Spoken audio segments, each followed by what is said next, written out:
Bago ang lahat, luma muna. May isang player ngayon sa NBA na unti-unting bumabagsak yung career kahit pang all-star pa yung numbers niya. Ito si Trae Young. Siya yung player na kahit tumataas yung average, bumabagsak naman yung career. Kahit meron pa siyang at least 25 and 10 sa last 2 season. Hindi siya pinipili sa All-Star. 2024 replacement pa siya dun. Napilitan pa ang NBA dahil kinoll out na ng fans. Si Trae Young noon nag-average pa ng 27 and 11 bago yung mid-season. Lagi din siyang ini-snub bilang part ng Team USA. Kahit practice player hindi siya pinipili dun. Ilang beses din siyang in-snub bilang part ng All-NBA team. Lalo na yung 2023 na si Trae Young may average noon na 26 points at 10 assists na meron pa siyang 73 games. Si Damian Lillard naman ang leading scorer noon na 32 points pero nasa 58 games lang. Ang Adidas, idadrop na rin siya bilang endorser. Sinabi dati, kinancel na ng Adidas yung papalabas na Trae Young 4 sa signature line niya. Ngayon naman binanggit na expiring contract na si Trae Young. Kahit yung isa sa mga biggest brand ngayon, inaayawan na din siya.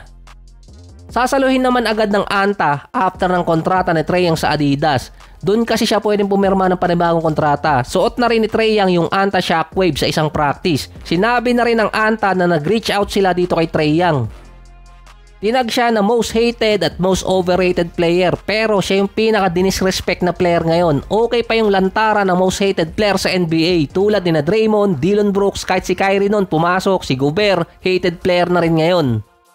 Marami pang mga players ang tinag na most hated pero si Trae Young yung kakaiba. Talagang unti-unti siyang nawawala sa NBA kahit andyan pa siya. Hindi mo rin kasi malaman kung bakit ba siya ngayon parang inaayawan ng liga. Pinaka-successful run ni Trae Young 2021 playoffs. After noon, hindi na nasundan. Meron din mga comment dati si Trae Young na sinabi niyang hindi exciting yung regular season at mas exciting yung playoffs. Umabot naman siya sa playoffs after on 2021 kaso hanggang first round lang. Kung irarank pa yung 2018 draft class, nauungusan na ngayon si Trae Young katulad ni SGA at Jalen Bronson. Siya dati yung top 2 player behind dito kay Luka sa 2018 class. Imbes na palakasin pa ng Atlanta Hawks yung lineup nila, tinrade nila dati si John Collins tapos si Dejounte Murray na halos walang kapalit. Kung may kapalit man pang long term, kinoll out na rin ng iba na sinasayang lang ng Atlanta Hawks yung prime ni Trae Young.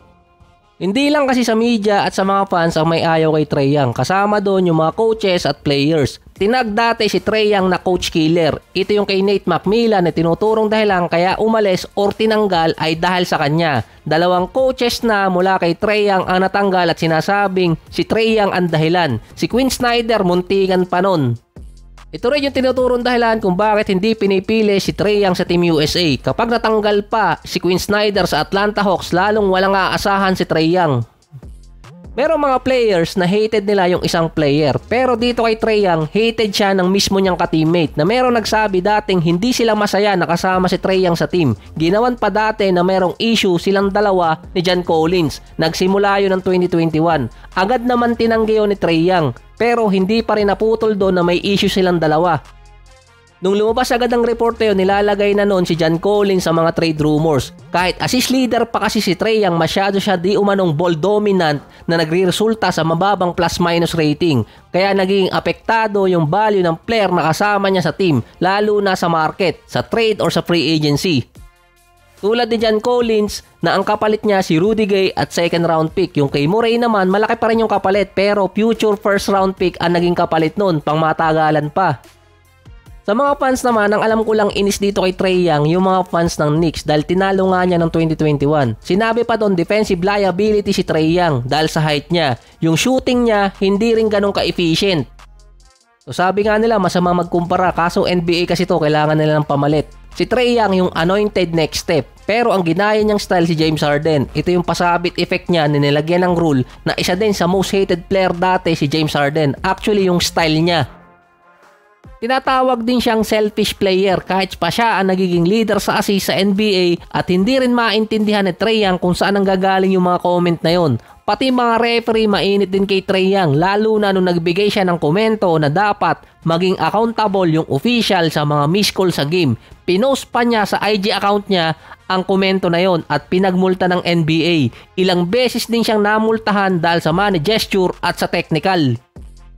Based din kay Trae Young, hindi niya kaya yung pressure na silang dalawa ni Luka ang kinukumpara. Dahil silang dalawa yung unang player sa 2018 class ang naging successful. Pero naiwan si Trae Young. MVP candidate si Luka at si SGA. Si Jalen Bronson naman sinabihan din dati ng isang coach na masyado maliit. Kaso kaya niyang bitbitin sa deeper playoffs yung Knicks kumpara kay Trae Young ngayon.